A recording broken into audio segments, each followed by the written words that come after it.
एक बार बादशाह अकबर, बीरबल और सभी मंत्रीगण दरबार में बैठे हुए थे। सभा की कार्यवाही चल रही थी।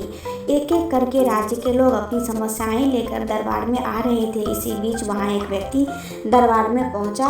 उसके हाथ में एक मर्तबान रखा। सभी उस मर्तबान की ओर देख रहे थे। तभी अकबर ने उस व्यक्ति से पूछा, क्या है इस मर्तबान में? उसने कहा, महाराज, इसमें चीनी और रेत का मिश्रण है। अकबर ने फिर पूछा, किस लिए? अब दरबारी ने कहा, गलती माफ हो महाराज, लेकिन मैंने बीरबल की बुद्धिमत्ता के कई किस्से सुने हैं। मैं उनकी परीक्षा लेना चाहता हूँ। मैं यह चाहता हूँ कि बीरबल इस रेत से बिना पानी का इस्तेमाल किए चीनी का एक एक दाना अलग कर दें। अब सभी हैरानी से बीरबल की ओर देखने लगे।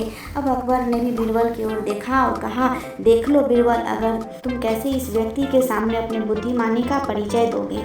बीरबल ने मुस्कुराते हुए कहा, महाराज, हो जाएगा, यह तो मेरे बाएं हाथ का काम है। अब सभी लोग हैरान थे कि बीरबल ऐसा क्या करेंगे कि रेत से चीनी अलग अलग हो जाएगी। तभी बीरबल उठे और उस मर्तबान को लेकर महल में मौजूद बगीचे की ओर बढ़ चले। उसके पीछे वह व्यक्ति भी था। अब वह मर्तबान में मौजूद रेत और चीनी के मिश्रण को एक आम के पेड़ के चारों तरफ फैलाने लगे। तभी उस व्यक्ति ने पूछा, अरे यह क्या कर रहे हो? इस पर बीरबल ने कहा, यह आपको कल पता चल जाएगा। इसके बाद दोनों महल में वापस आ गए।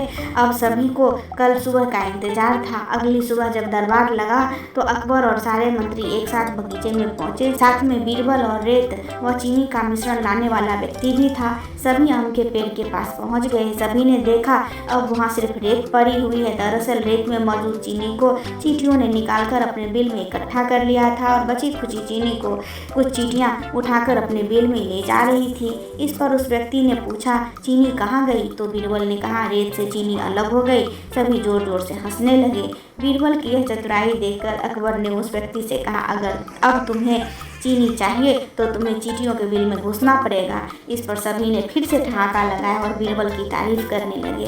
दोस्तों, इस कहानी से हमें यह सीख मिलती है कि किसी को नीचा दिखाने का प्रयास आपके लिए हानिकारक हो सकता है और हमें किसी को नीचा दिखाने का प्रयास करना भी नहीं चाहिए, क्योंकि यह वस्तुतः एक गलत बात है। दोस्तों, आपको मेरी ये कहानी कैसी लगी मुझे कमेंट में ज़रूर बताएं और चैनल को लाइक, शेयर और सब्सक्राइब करना न भूलें। धन्यवाद।